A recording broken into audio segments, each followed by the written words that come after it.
वक्फ कानून को अगर हम एक जिस्म मान लें तो अभी जो अमेंडमेंट लाया जा रहा है 2024 का, तो उसके जरिए कोशिश की गई है कि जिस्म के हर हिस्से को तोड़ दिया जाए, कुचल दिया जाए। अभी तक जो वक्फ की कंसेप्ट है वो ये है कि उसमें ओरल वक्फ भी हो सकता है, रिटन वक्फ भी हो सकता है, रजिस्टर्ड भी वक्फ हो सकता है, अनरजिस्टर्ड वक्फ भी हो सकता है।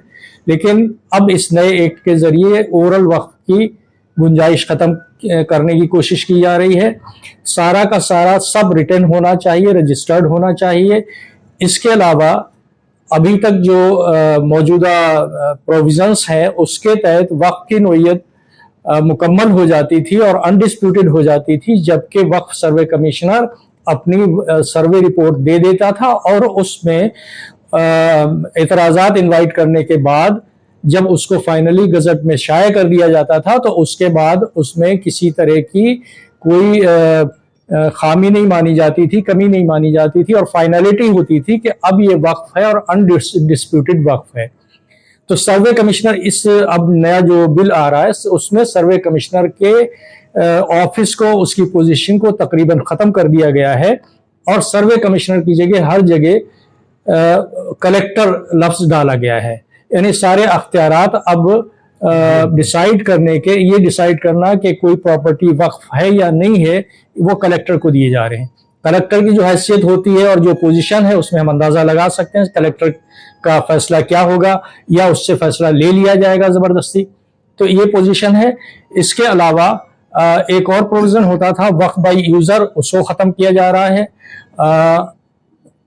इसमें जो वक्फ बोर्ड कंपोजिशन है उसमें वक्फ बोर्ड इसेंशियली मुस्लिम्स का इदारा है, लेकिन उसमें भी गैर मुस्लिमों को डालने के लिए प्रोविज़न रखा गया है।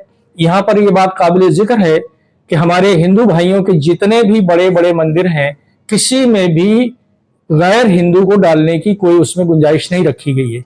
इसलिए ये एक इम्तियाजी बिल है और जो कि आर्टिकल 14 की खिलाफ वर्जी करता है, उसको वायलेट करता है। इसके अलावा इसमें एक और प्रोविजन डाला गया है कि वक्फ अब सिर्फ मुस्लिम्स ही कर सकेंगे। अभी तक प्रोविजन ये है कि गैर मुस्लिम भी वक्फ कर सकते हैं और वो वक्फ की तारीफ में डेफिनेशन में आएगा, लेकिन अब इसमें एक अमेंडमेंट लाया जा रहा है जिसके जरिए ये होगा कि सिर्फ मुस्लिम्स ही वक्फ करेंगे, कोई भी गैर मुस्लिम उसमें वक्फ नहीं कर पाएगा।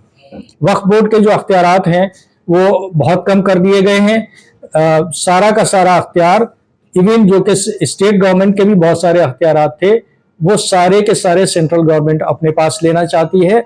और तकरीबन इसमें जितने 44 क्लॉजेज हैं अमेंडमेंट्स के, उसमें तकरीबन 25 क्लॉजेज ऐसे हैं जिसमें कि सेंट्रल गवर्नमेंट किसी न किसी तरह से अपना रूल चाहती है और फाइनल से अपने पास रखना चाहती है।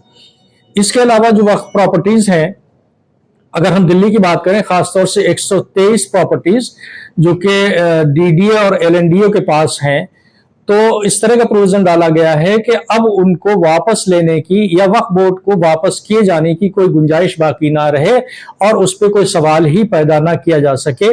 इस तरह का भी प्रोविजन इसमें डाला गया है।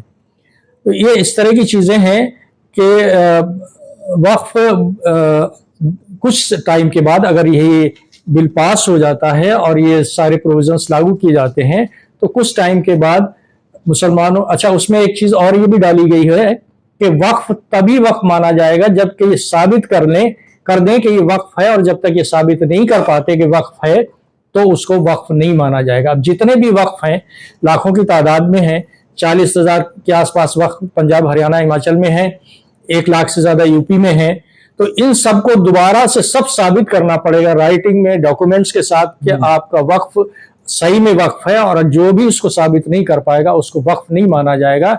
इस तरह से वो सब की सब प्रॉपर्टी गवर्नमेंट अपने कब्जे में ले लेगी और वो गवर्नमेंट प्रॉपर्टीज मान ली जाएंगी। तो ये जो जिस तरह के भी ये इसमें अमेंडमेंट्स रखे गए हैं, इसका बहुत सीरियस रिपरकशंस हैं इसके। कुल मिला के ये होगा कि कुछ अरसे के बाद मुसलमानों के पास 100-200 या 2-4 हज़ार प्रॉपर्टी ही बचेंगी, बाकी सब की सब गवर्नमेंट के पास चली जाएंगी। अब इसको अगर देखा जाए दूसरे नजर से तो ये आर्टिकल 25, आर्टिकल 26 और आर्टिकल 29 ऑफ द कॉन्स्टिट्यूशन का भी वायलेशन है ये। तो ये अनकॉन्स्टिट्यूशनल है और इसके खिलाफ लड़ाई लड़ा जाना डेमोक्रेटिक भी है और कॉन्स्टिट्यूशनल भी है और ये लड़ी जानी चाहिए। शुक्रिया।